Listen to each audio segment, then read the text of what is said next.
I'm David Icke from England. I went through an extraordinary series of what you might call paranormal experiences, not that they were, 20 years ago in 1990 and 89, and basically the veil lifted and I saw the world in a completely different way, and I started on a journey of research which has led me over 20 years to a very obvious conclusion that this world is controlled by very, very few people behind the people we think are in power, and they have a very, very malevolent agenda for humanity as a whole, who to them are nothing more than cattle.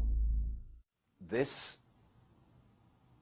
family bloodline interbreeding control system of these elite families was not just a human thing.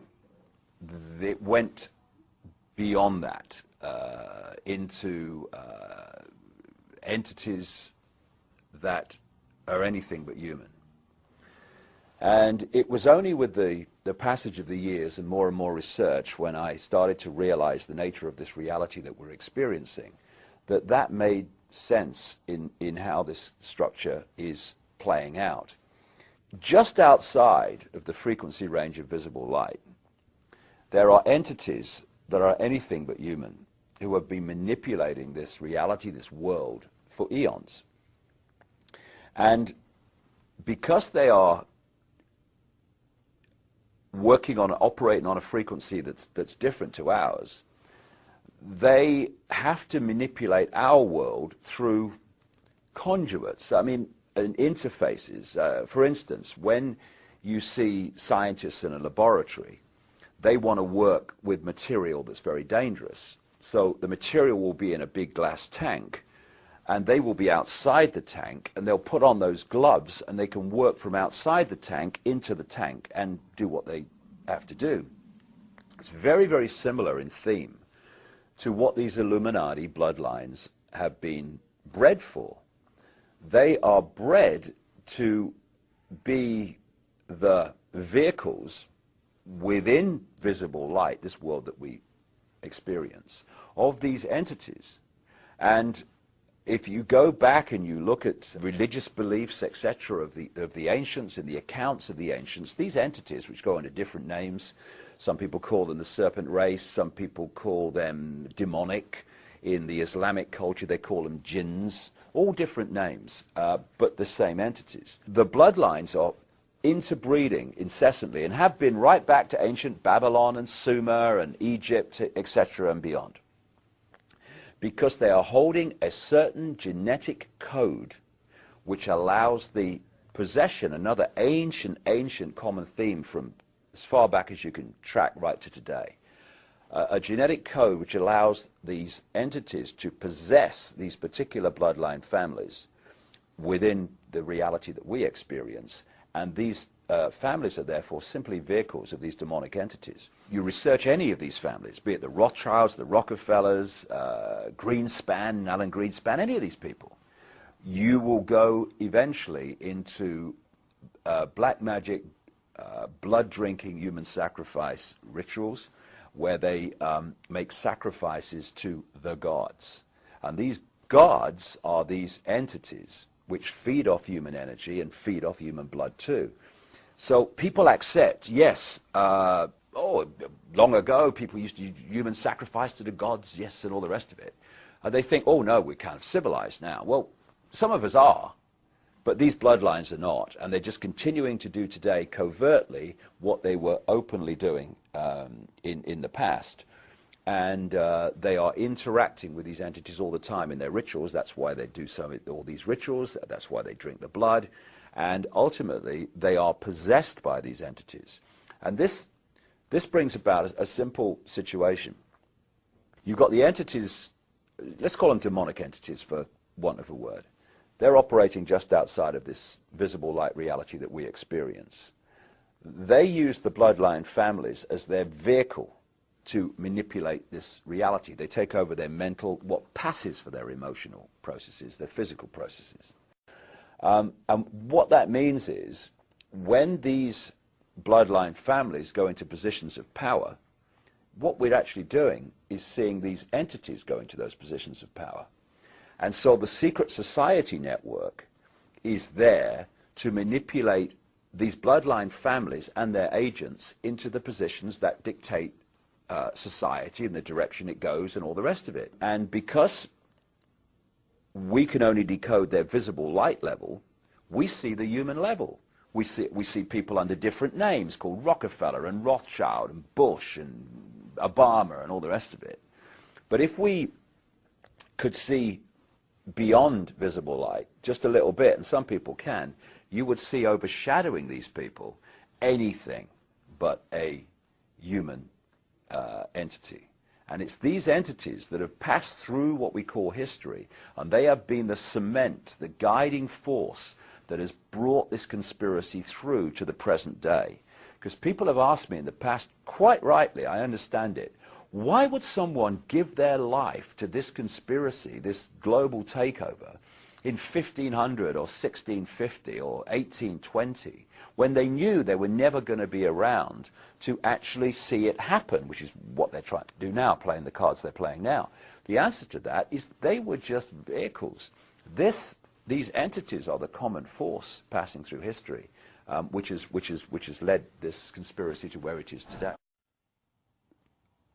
What the system has done is to keep from us the nature of the reality we're experiencing and the nature of who we are in life itself. And in doing so, it has kept us completely in the dark about what's actually happening around us. The knowledge that's passed across the top levels of the secret society network through these bloodline families, the most important part of that knowledge is the knowledge of reality itself. For instance, we think as we look around here that we're seeing everything that exists within this room. But in fact, we're only seeing a frequency range, a very tiny one, called visible light. Anything outside of that, we can't decode, therefore we can't see. But just like radio stations share the same space without interfering with each other, so other worlds, other dimensions, other realms of reality, if you like, share the same space without interfering with each other. However, just as with radio, if you've got two stations that are very close on the dial, then one will be the dominant one, but another one, you'll get what we call interference from it. It's the same with these various realities that share the same space. It's what mainstream science calls parallel universes. But you know that if you have a radio in your living room and it's you have all frequencies in your living room, BBC, Radio Moscow, ABC, but your radio is tuned to one frequency. You're decoherent from all the other frequencies. You're only coherent with one frequency. Right. We now believe that the universe is vibrating and that there are vibrations of different universes right in this room. There are the universes of dinosaurs because the comet didn't hit 65 million years ago. They're the wave function of aliens from outer space looking at the rubble of an Earth that already was destroyed, all in your living room, except we have decohered from them. We're no longer in tune with them. We don't vibrate with them. Therefore, our universe is tuned to one frequency, right. Our universe. But it means that probably there are other parallel universes in your living room. And believe it or not, this is called modern physics.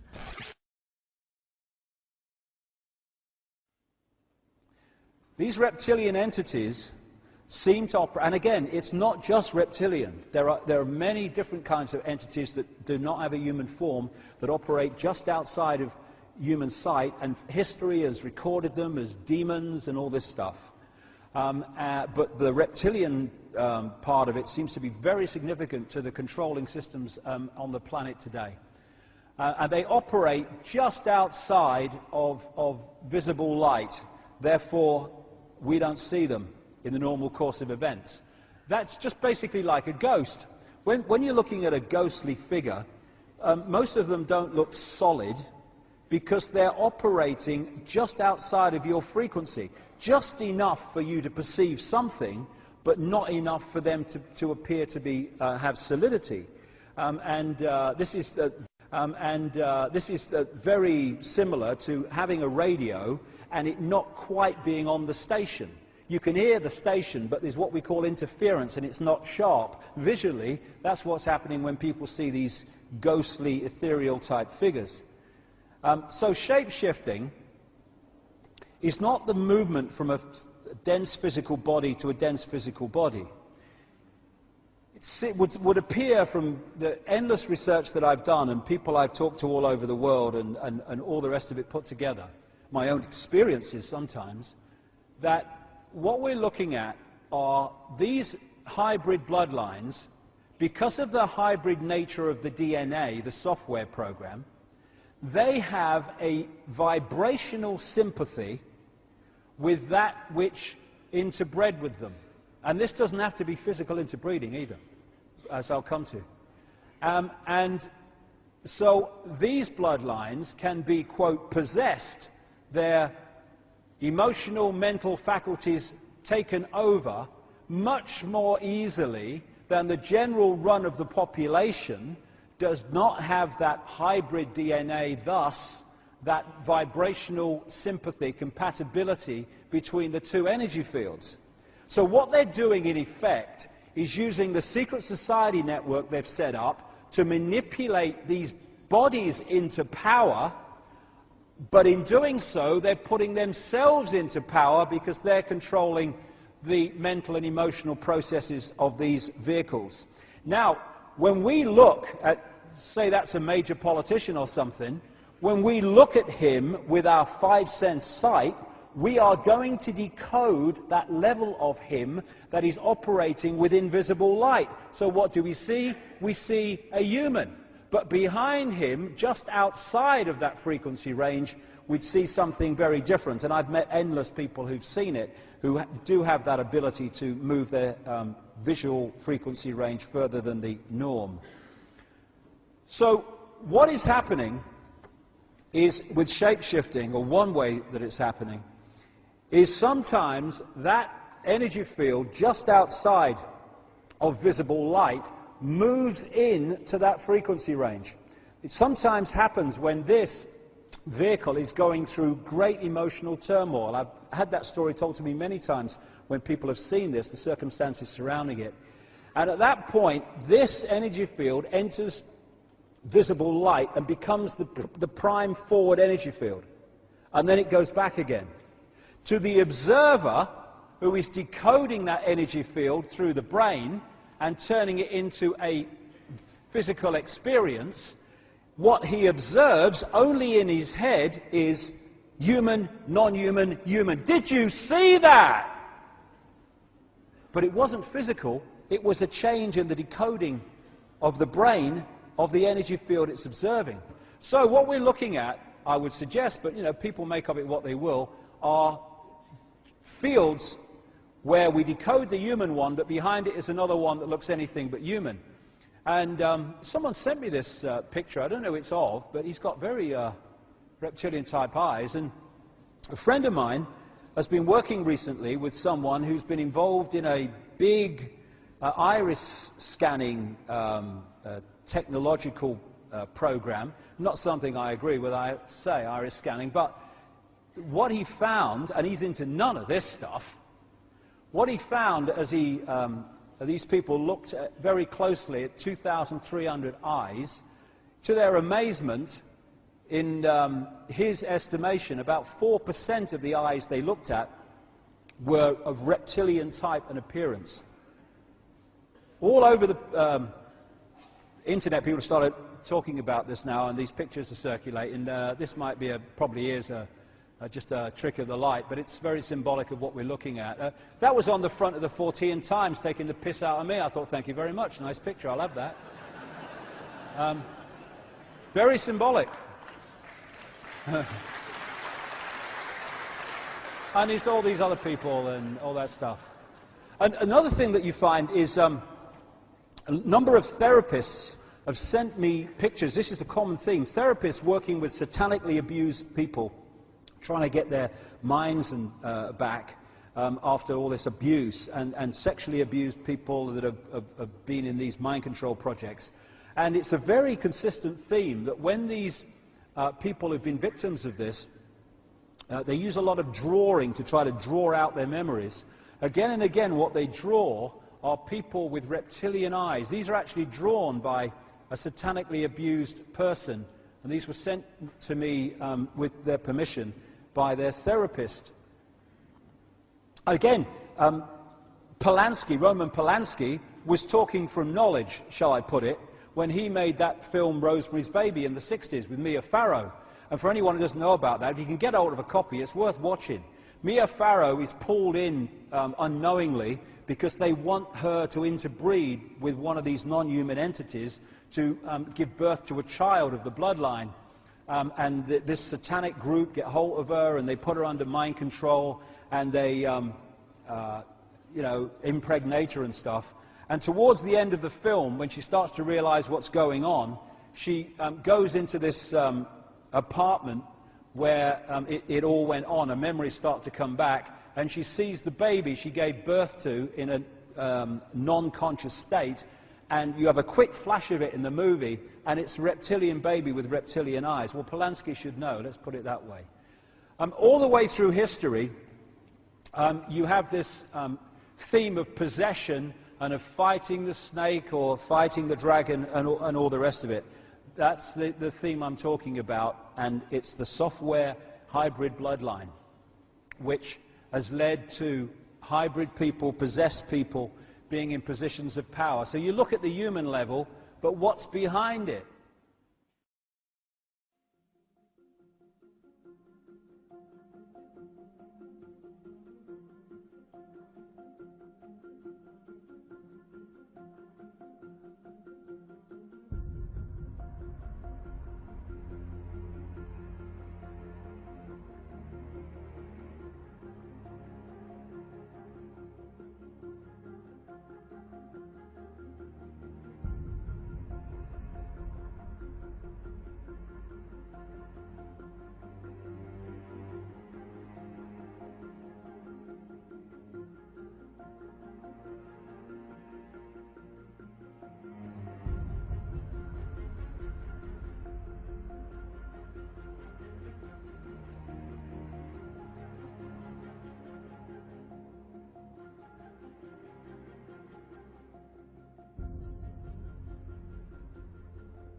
You said from reverse speaking, I've learned about the reptilians, the plight of the people in the astral world, the reptilian eating of human meat, the net, the extent of the manipulation of all structures and beliefs, the cloaking of reptiles within people, the multi-dimensional nature of all of us, the role of other allies like the Pleiadians, the incoming of Planet X, as well as the true nature of the Creator. I had to let go of so many of my beliefs and now simply serve the One, which is all life, to the best of my ability. Now, many years ago, you were a co-host of UFOAZ, you had a couple radio shows that you worked with, you worked in Off the Record, The Cutting Edge, you even staffed a UFO abduction hotline for a while. And if I'm correct, you also won a lottery a number of years ago, and that gave you some of the opportunity to do a lot of research. How has all the information that you've gathered doing reverse speech changed what you knew then to what you know now? At the time, well, I've gone through the process being raised as a Roman Catholic. I got into sort of Eastern meditation. I was in Eckankar.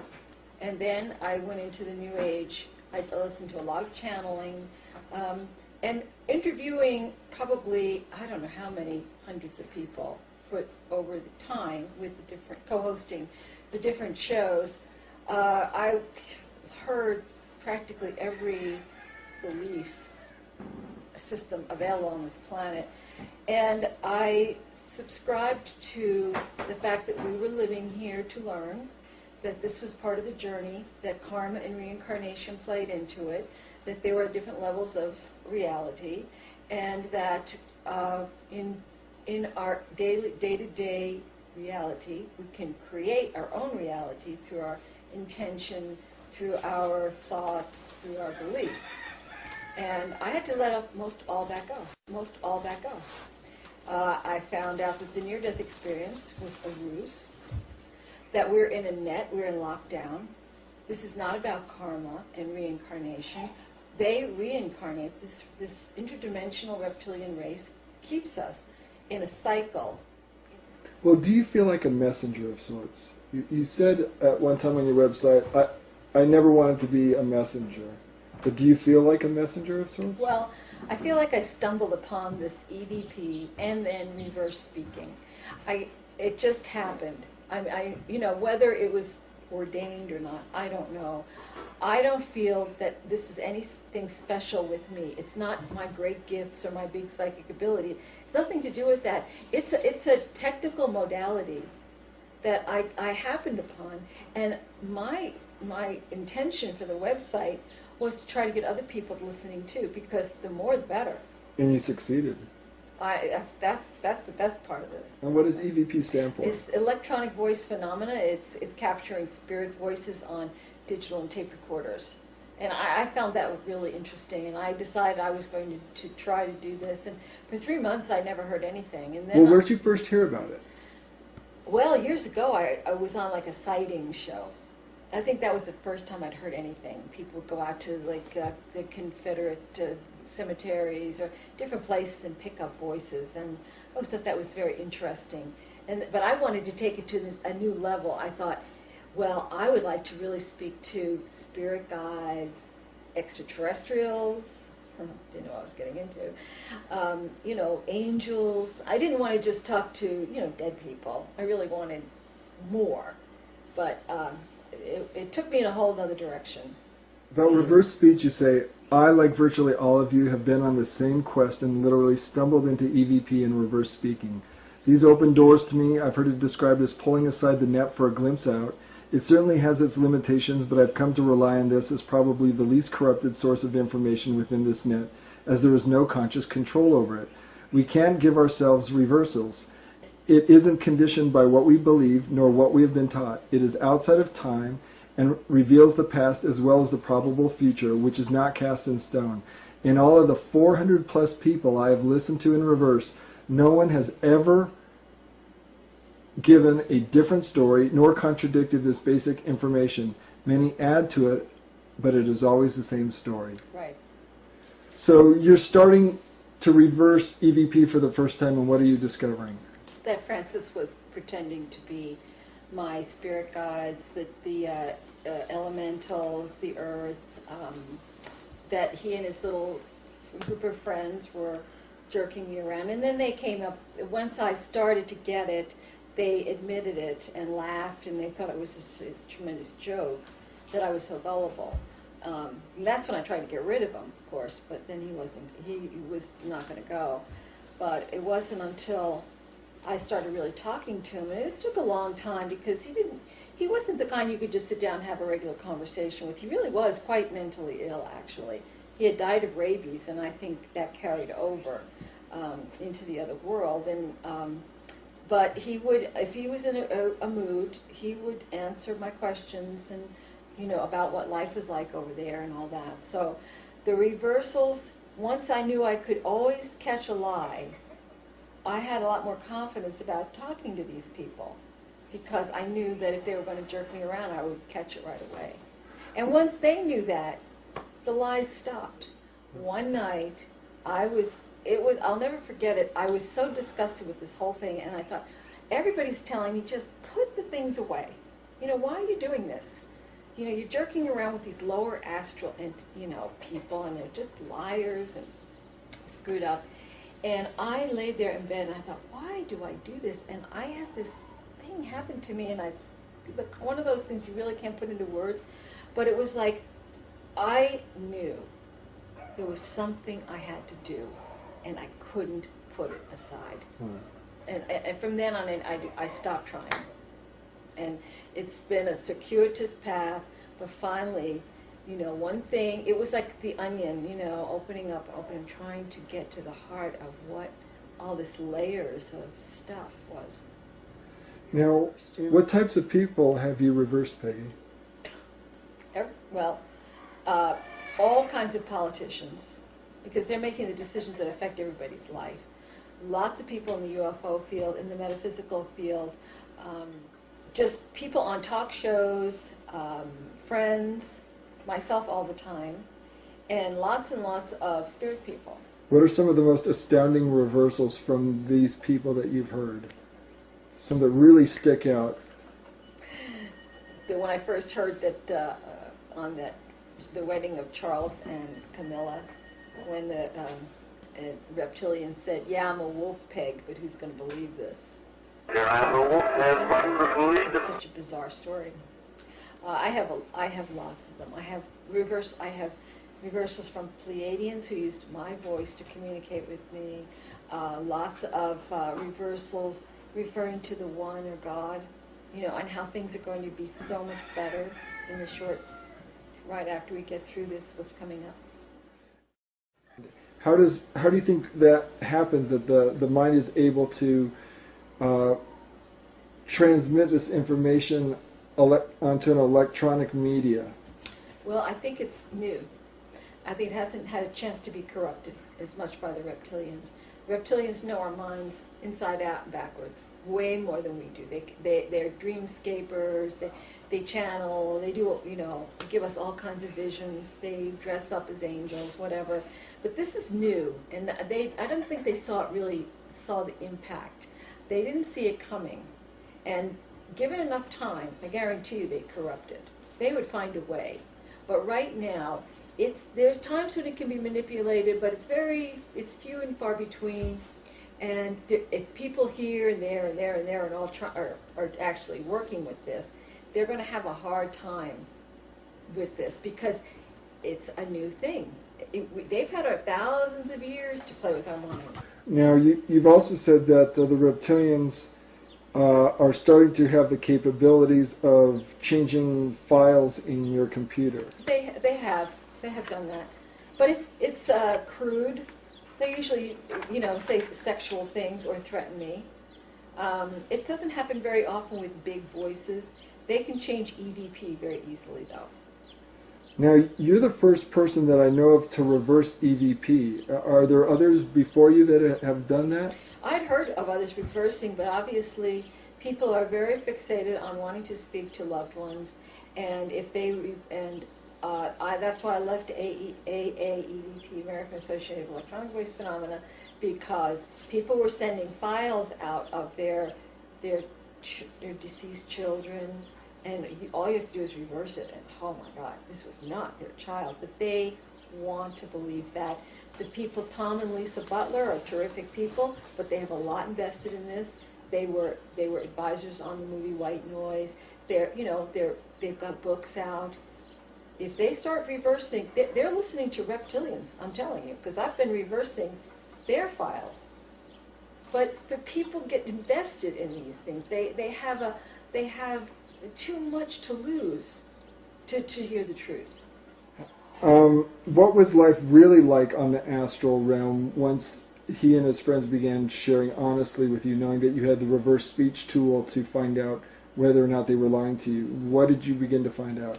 They live pretty much like we do, except it's darker, more predatory. They have to make money. They do mostly by stealing, gambling. People steal constantly to get things. They're drug addicts there. I talked to Geraldine. She's a heroin addict. They get together and have orgies just because there's nothing much else to do.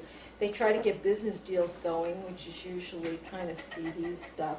I actually talked to, or he was supposed to have business dealings with a man who was part of the Manson family.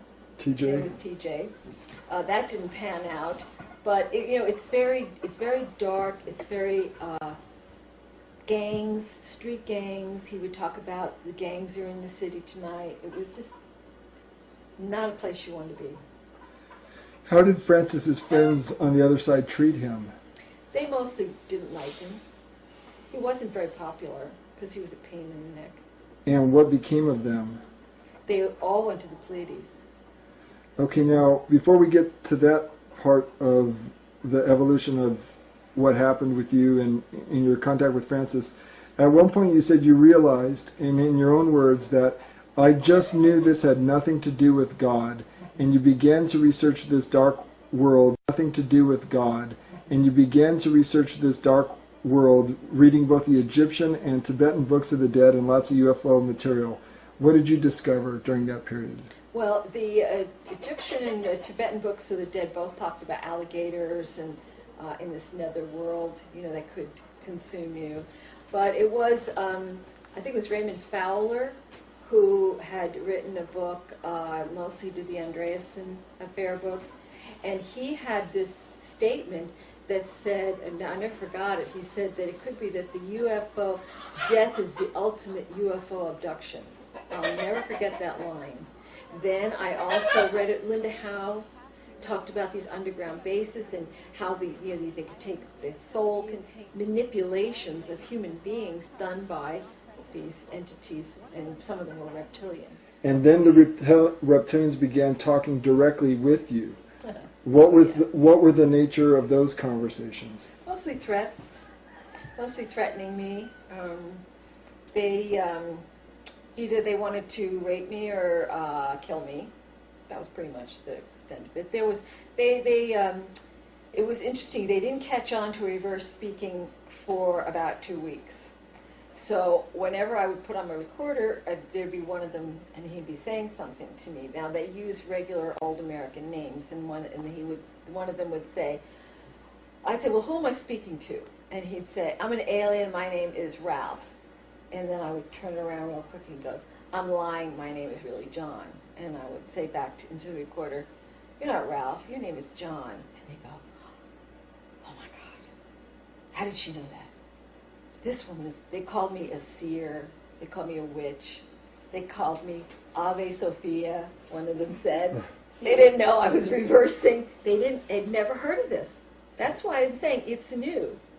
And finally, somebody figured out, because they're watching, they said, she's doing something with the recordings.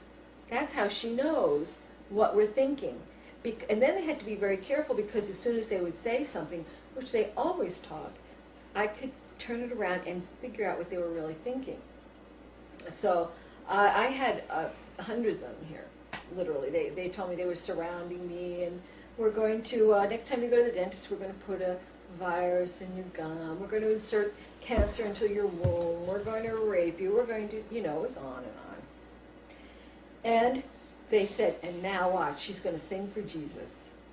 And I said, I only talk to the one, I serve the one. And as soon as I said that, it was everything changed. So they were trying to trick you into Jesus worship. Well, because Jesus... Because they control that whole ideology. That's right. The reptilians pretended to be Pleiadians talking to you. All the time. But never humans. No. Oh, no. They think human. They look down on humans. They think they're just retarded cattle. But they do. They hate the Pleiadians, but they have amazing respect for the Pleiadians. So what did you learn from talking with the reptilians? What were the key lessons or ideas that you came away with? They're miserable. They're very unhappy. They don't like their lives. They're very controlled. They have hierarchies. They have to do what they're ordered. If they don't go along with the program, they're annihilated. They usually have their heads cut off. They have some regular births. Most of them now are clones. They have, one said, I'm 2 years old, but he was old enough to be doing, they're clones, so that they come from Orion, and they want to go back to Orion because they know it's coming up, but they don't want to stay here. They know they're going to be killed, and they're very angry at the big shots going out on the big ship, very angry that they've been left behind. They're just considered peons. And who was Vinny? Well, Vinny was one of the first reptilians that I actually talked to, and I still didn't understand the extent of what they were doing on the other side. And he would talk to me, and I was just kind of excited about being able to talk to extraterrestrials. I thought, wow, you did this UFO show. We always want to talk to an alien. And he was fairly young. His father was a general. He did have a natural birth. He was in the military, in their side. He was the one who told me that there was going to be an invasion and that the new ones coming were very vicious. He could actually be fairly amenable. I mean, he said to me, when this war is over, I'll stand by your side. We'll stand side by side. And I didn't even know what war he was talking about at the time. You know, I was really not tuned in. And then at one point, on New Year's Eve, the Pleiadians came through and said, the transport has been hijacked for an alien, and he's got all the people. And I was like, and it was Vinny. And he was saying, well, you know, we told them that, you know, the Pleiadians were going to, that we were Pleiadians. We convinced them. And they trusted you. And see, this is what happens when they trust you. So this, for you, was right around the January 2005 Yeah, that you it was got New Year's that. Eve. I was supposed to go to the New Year's Eve party. So was this just to come off Vinny acting like he's your buddy? Like, Oh yeah, I mean, he's you know, an okay guy. you know, I still didn't understand it, and he was, yeah, oh yeah, he wanted me to be his girlfriend, and So now you know Vinny is full of... they're all like this. He's just as vicious and two-faced as Yeah, the rest of they them. all are like this. This is basically their MO. You also feel that your husband Nick is not of the earth originally, that he is of Syrian descent. I said that in reverse. That's the only reason I know. And how about yourself? Do you feel kinship with the Pleiadians, or? Yes. I wouldn't have. I mean, I never was into, you know, I'm special, I'm Pleiadian. I'd heard a lot of that on the TV show we had done, and I was like, you know, get a life, you know. But back when the reptilians first started showing up, they kept calling me the Pleiadian. And I kept hearing it over and over again. And it was coming up all the time. And then I heard from the Pleiadians. For a short time, they were able to talk to me. And then I knew it was true. And I would say there are lots of Pleiadians here. There are lots. If I would say anybody who would be interested enough to watch a program or to something like this project probably is not from here. And probably Pleiadian. Now, David Icke is probably the most prominent researcher who's well known for his reptilian research now. Originally it was conspiratorial and government control, and it evolved for him into, he put the pieces together and came up with the same types of things that you're coming up with. How has reading Icke, if you have read him or speaking with him, how has he influenced you? I couldn't read David for quite a while. Just couldn't get through it. And I do think he's probably more accurate in his take on this and on the history of this group with the secret societies and all that. Very, very accurate. He's very congruent in reverse. He does not get into the meat-eating aspect of it on the other side, although he does talk about them consuming flesh and blood during their satanic rituals. But that's more of a ritualistic thing. The people on the other side of their daily fare, they have restaurants on the other side that serve human meat. And so, you know, he's got a lot of good information, way more technical thing about their symbols and their, you know, secret societies and their history than I do. But just, that's a big gap, the meat eating of the astral people. And other than that, you know, I have tremendous respect for David. Now, David went down to, I guess it was South America, and partook in some ayahuasca tea. And that particular episode led you to make a statement that you thought that Icke may have received some bad information while under the influence of this tea. Can you discuss that a little bit? He, in his reversals, he talks while he's talking about the voice that he heard speaking to him while under the influence of the tea. He refers to the voice as the serpent, and that she's lying. She's going to he'll lose the facts. That he did say that he was raped while he was under the influence, so they just remember that. And other things that I think that he was told things that were not true, like, for instance, they're not computer programs. He says they're computer programs brought on by the Earth, which felt itself cut off from the source, and that's all wrong. That's all wrong. He's got a, up until the ayahuasca tea, he was doing great. Yes, we're all holographic, but I can't comment too much on that. You've talked about reptilians masquerading as angels, putting on their angel costumes and putting on light being costumes.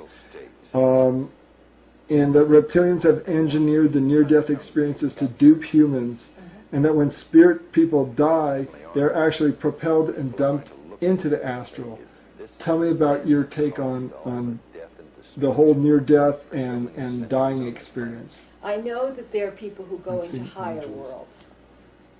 I can't talk to them. They're unavailable, but I have heard that they are, because I know I've asked about some of my loved ones, and they are in a place that's safe.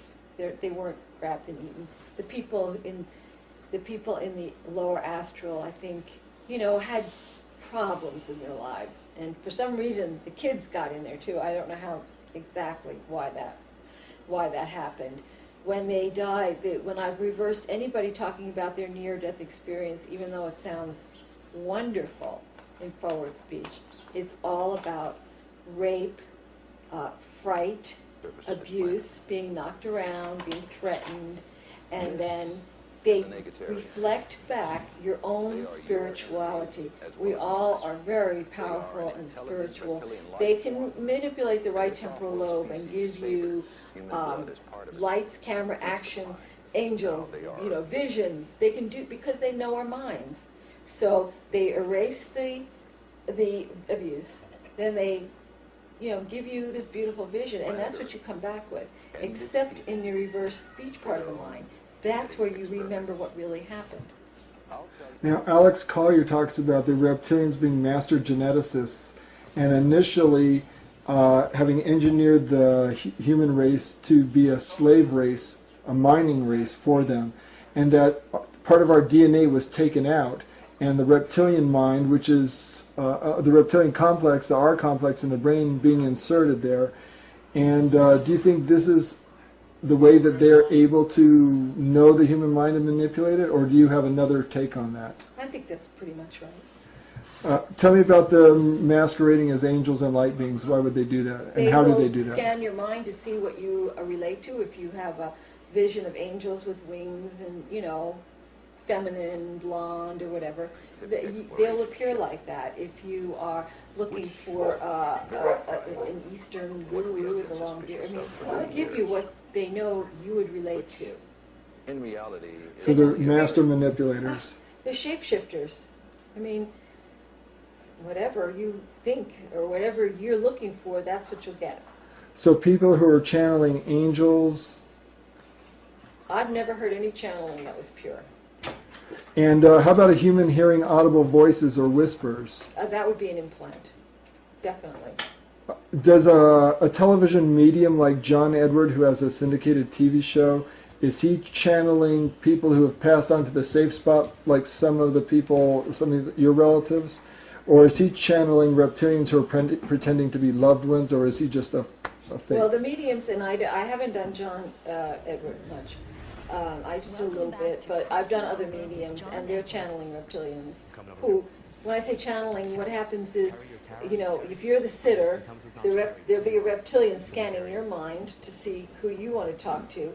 Then they will give the medium that information through symbols and voices and audio implants, so that the medium is then telling you about your granny. But anybody on the other side, everybody on the other side knows what's going on. They're not going to be giving you, it's just so wonderful over here. Nobody would. Now let's talk about the reptilian history with Earth humans. You say the reptilian race from Orion has been here for thousands of years and maybe longer, at first presenting themselves as the gods and then using their technology and genetic know-how to manipulate the human race for their own ends. That, it seems, involves using the human being as a food source, an energy source, a plaything, a slave, and a marketable item. So initially you say that, as well, you mentioned the reptilians are physical beings and do have physical bodies, but these, it appears, are kept in a storage place once they arrive here, while they encase themselves in a physical human form to operate behind the scenes. They have mastery over the fourth dimension, which for us is the world of dreams and astral travel. This is everything that we've been taught it's not. Right. Yeah. They come here. Now, Roger was the one who, because he's had so many encounters with them, watched them deplane. He watched them get off. He was taken astrally to, actually, he was, I don't know if it was astral, but he said that he saw them coming in from the homeworld, that they would have on these sort of, almost like latex costume faces.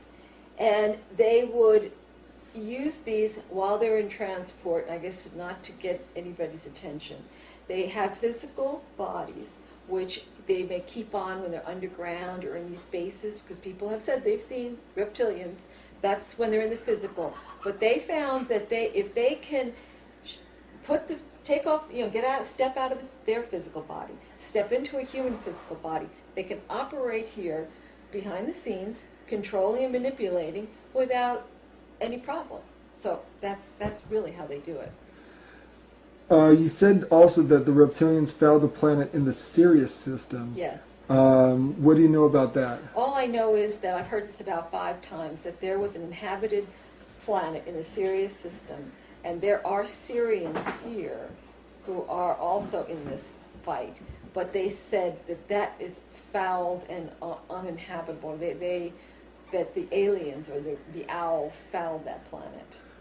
Do you think there's a possibility that the metaphor, the wolf, relates to Sirius, the dog star? I know you mentioned that. I don't know. I never thought about it. I just always thought that it was having to do with them. Reptilians, okay. Now you talk about the Owl's Opera. What is the Owl's Opera? The Owl's Opera is this great theater that we have going on out here. And it initially occurred because there was an invasion by a very advanced race from Orion, that being the reptilians? Yeah. How long ago did that happen? I don't really know how many thousands of years. They've been here for a long time. And what was Earth like before they showed up? It was supposedly, I've heard, it was beautiful. It was, one woman called it my Eden. You took away my Eden. We, as a species, the human race, was evolving on this beautiful planet just wonderfully, but naive enough to when these gods came, so-called, and they wowed everybody with their technologies, and then they started this whole thing. So, every culture has its gods and goddesses, the Greek gods and all these different Sumerians, and I think, but it was after the last passing of the planet X with the great flood stories that are all over, that's when they decided not to come back in their own, or in a physical form. That was when the decision was made to come and be cloaked within human beings, so that, because all of a sudden there are no gods. Now all of a sudden we're sort of left on our own, but we're not. That's when they decided to use the cloaking of humans. You say there were advanced reptilian geneticists that manipulated human DNA. Is that or am I confusing that with somebody else? I think that's probably true, but I don't know that. You haven't heard it in reverse speech. It's hard to get that kind of technical information. Now, tell me if you have a problem with any of these statements. Reptilians mated with human women to create bloodline families. That's probably true. Ike material. Reptilians leave the reptilian bodies in storage when they come here. I think that's true. Reptilians survived the last time Planet X passed. They left. They loosened the net as the planet made the passage. Then they sent down their minions to check out the situation. And once things settled down, they came back. That's what I heard in reverse. And the reptilians set up all the political, religious, and financial structures on Earth. Yes. You said in your final posting on your website, there are those here who were brought down while trying to help and have been stuck in the reincarnational cycle. They have had their memories wiped and are just plugging along like most of the planet. I think the difference is that those from elsewhere are always trying to figure things out. They are not really comfortable here. They, all of you I would suspect, are on these types of websites reading voraciously different esoteric books, whether religious, metaphysical, UFO, paranormal, etc. There is the feeling that something is wrong and they're always seeking answers. So how did the reptilians put up this net, or this net technologies? Do you have any information about that? I don't really have that much information. It's layers. It's not just a net. This is layers.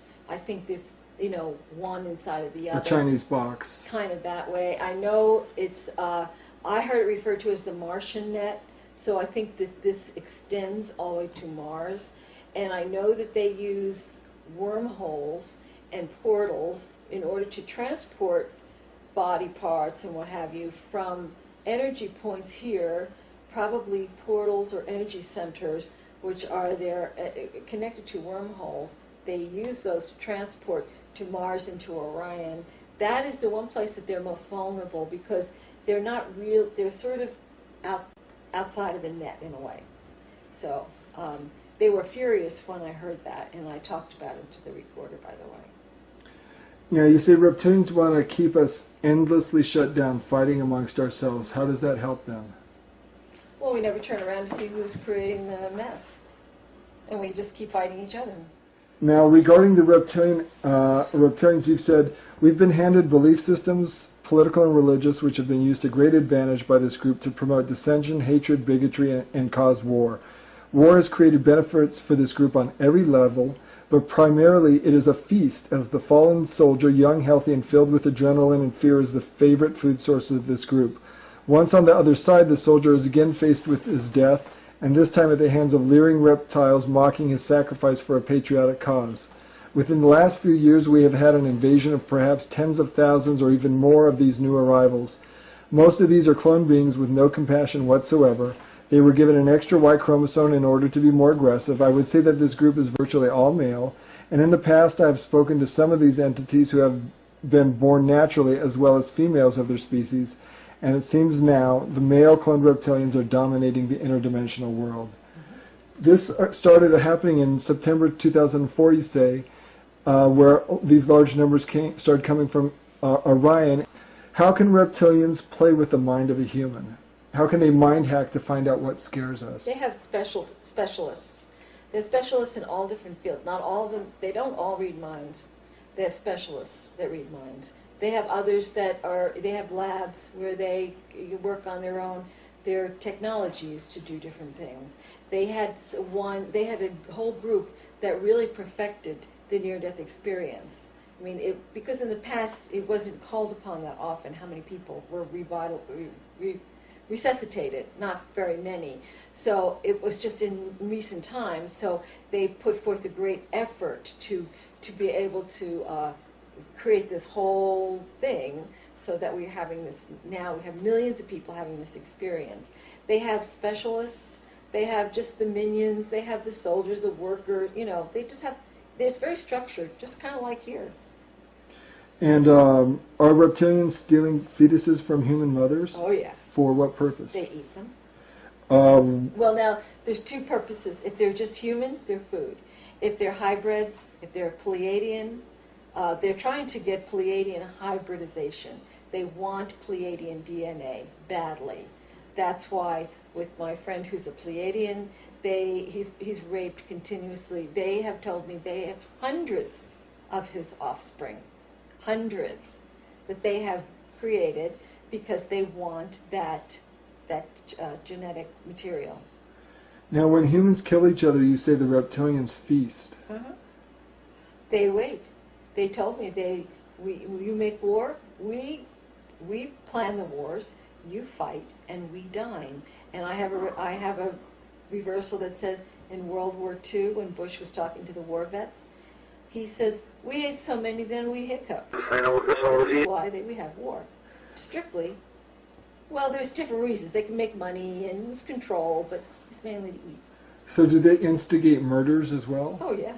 So there was a case that you and Ted investigated back in 94, 95 involving a man who claimed to have killed people under the influence of aliens. I think his name is Moody. I guarantee you he was telling the truth. At the time, You know, I wasn't sure. But he said aliens influenced him to kill those women? No doubt about it. I believe him now 100%. Of course, he did it, you know. Now, whether he was insane, you know, they can try to influence you, but there still has to be a certain amount of participation. But on the other hand, you have mothers drowning their children in bathtubs or throwing them from bridges. This is somebody whose mind has been completely taken over. So you say reptilians love making the victims terrified. Why? Because they ingest that energy. It's louche. They absorb the fear, energy of fear. Yes. And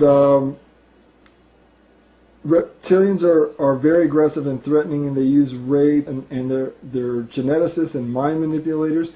How is it they've been able to become so adept at so many different things to be so effectual over human beings? We're their life. They have no life without us. We're everything to them. They consider it's their survival. It's for their survival. We are it for them. They have no life without us. That's why they're so terrified of what's coming. Because everything that they gain and everything that they do, we're their drug, their food, their pleasure, their energy. They have nothing without the humans. So this is we're screwing around with us is their life. Are reptilians telepathic? Some of them are, but not all of them. Are they interdimensional? I mean, Yes. would you call them They interdimensional? are interdimensional. You also mentioned at one point that it appears to you that it might be possible that they can revivify dead, deceased human I bodies. know they can. Why? They do How? that. Because they, How do you know that? well, because I've heard them talk about it in reverse. They talk about you'll never know the body counts. Like that's why they sealed body bags of some of the soldiers. And I know from my a woman who I was friends with for a while who was having all these problems, and it turns out that her father died. And and she told me in reverse that they shocked him back and heated him back up. And by this time they had inserted an alien within him. And she was always afraid of her father.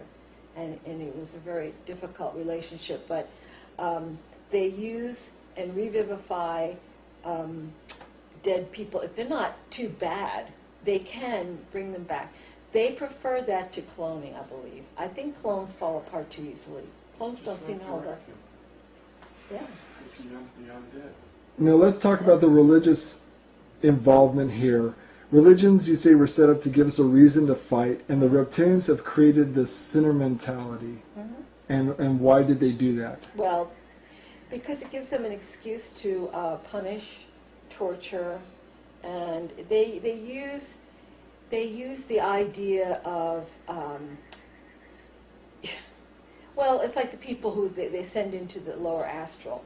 They were convinced that they were sinners, and that's why they're there, and that's why they're getting this bad treatment. So does a person's belief system upon their death play a role in where they end up after? Yes, I believe that's true.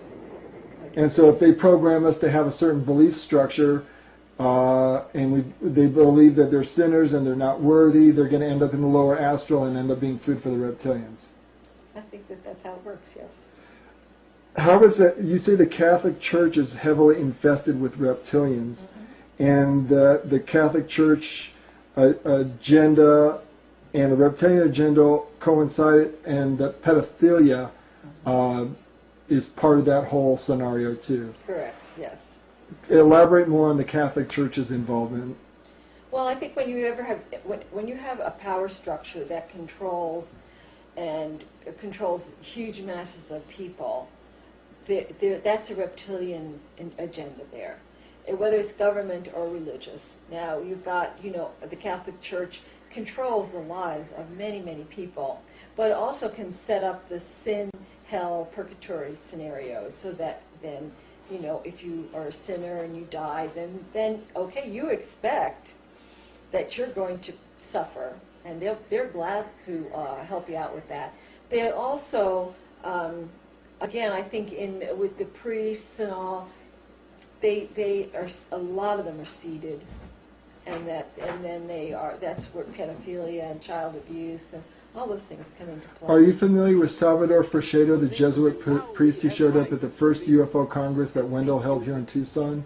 Well, Salvador Fresedo spoke at the Congress, and he said that there was a race of beings that lived, a race of ETs that lived off of our blood, and that used Colosseum events to suck out energy out of people, that they were involved with the Aztecs and the Mayas, and that the sacrifices that were made there were also to feed these ET beings. Absolutely. Does that sound like... It's all part of the same thing. The humans, most of the humans are of no threat to them. The humans, for the most part, they see as retarded, and they just see them as food. They're just like hamburger. That's what they call them. They're just cattle on the hook. Cattle, sheep, cattle.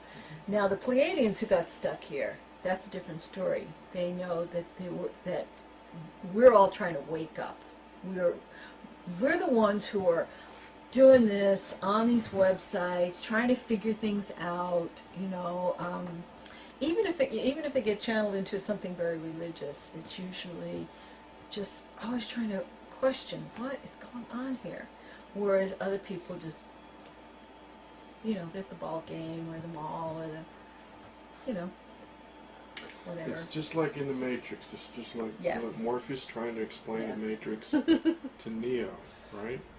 It's like most people, this is a prison, and most people don't realize it, right?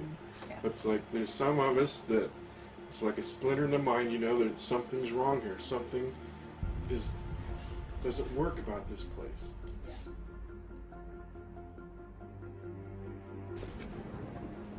Let me tell you why you're here. You're here because you know something. What you know you can't explain, but you feel it. You felt it your entire life, that there's something wrong with the world. You don't know what it is, but it's there, like a splinter in your mind, driving you mad. It is this feeling that has brought you to me. Do you know what I'm talking about? The Matrix. Do you want to know what it is? The Matrix is everywhere. It is all around us. Even now, in this very room. You can see it when you look out your window or when you turn on your television. You can feel it when you go to work, when you go to church, when you pay your taxes. It is the world that has been pulled over your eyes to blind you from the truth. What truth? That you are a slave, Neo. Like everyone else, you were born into bondage, born into a prison that you cannot smell or taste or touch. A prison for your mind.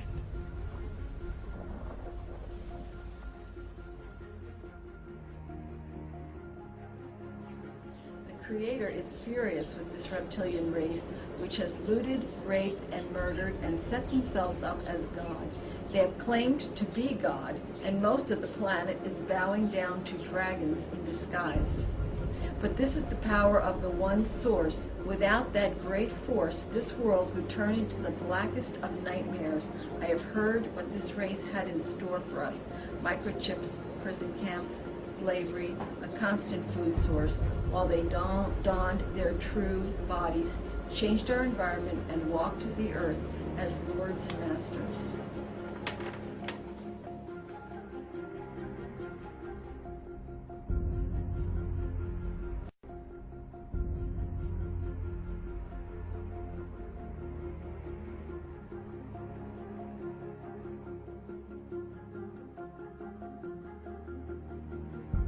Free your mind is what the whole theme of this event is about. And free your mind doesn't mean believe what I say, or believe it because I say it, or take it as read. Free your mind just means opening the mind to all possibility, and then deciding what part of all possibility we choose to accept as reality. So what I'm not doing is standing up here today and saying, I've got all the answers, here you go, here's another belief system. It's information, it's what I've compiled, it's conclusions I've come to over the last 20 years of full-time research in about 45 countries, but it's information. It's not there to be believed just because I say it.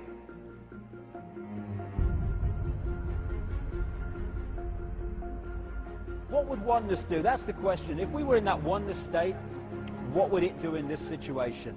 Would it say, what are the consequences for me, or would it do what it believed to be right? As Martin Luther King said, cowardice asked the question, is it safe? Expediency asked the question, is it politic? Vanity asked the question, is it popular? But conscience asked the question, is it right? And there comes a time when one must take a position that is neither safe nor politic nor popular, but one must take it because it is right.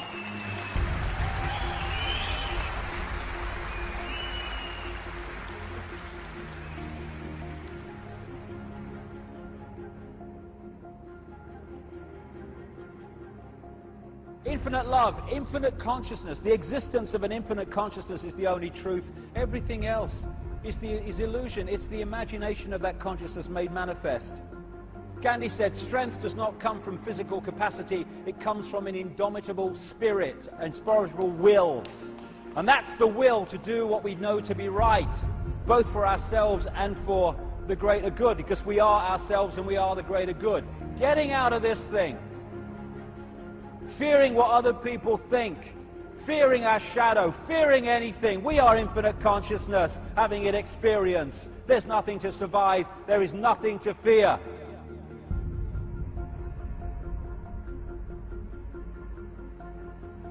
It's a wonderful time to be alive, because all these things are coming together in this point we call time, where we have the opportunity to break out of this cycle of mental and emotional imprisonment.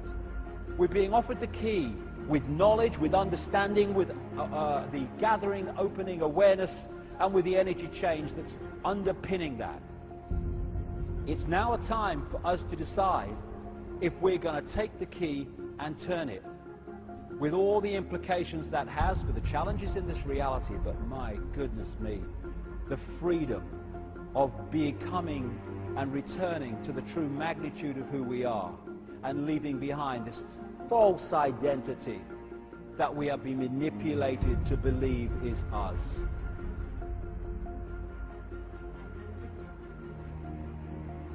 It's just a ride, and we can change it anytime we want. It's only a choice. No effort, no work, no job, no savings of money. A choice right now between fear and love.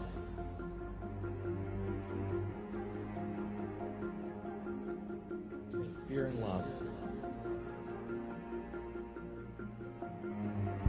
Between fear and love.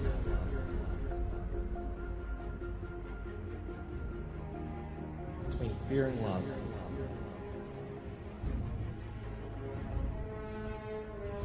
Between fear and love.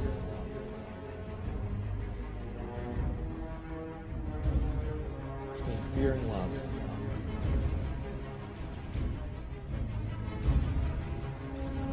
Fear and love.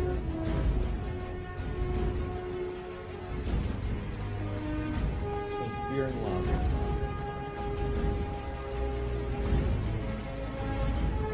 Between fear and love.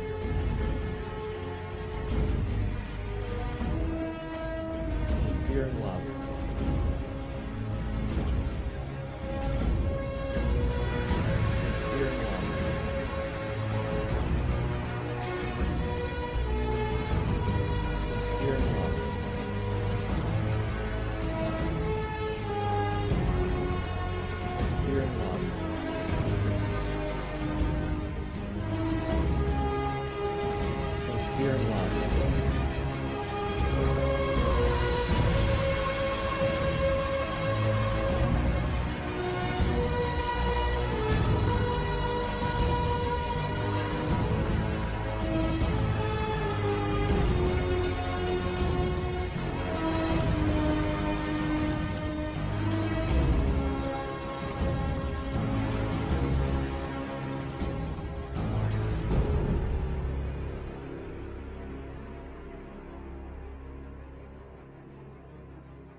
there is an awakening coming. People are going to come out of the trance in effect, and it's happening now. And now as the 90s have become the new century, more and more this stuff about this shift is going on. An energy shift, which is acting like a spiritual alarm clock. And I've seen it. All over the world I've seen it. People starting to get it and wake up and see the true magnitude of who they are. This energy change is happening, and therefore those that open their minds to it are starting to access and decode different frequencies.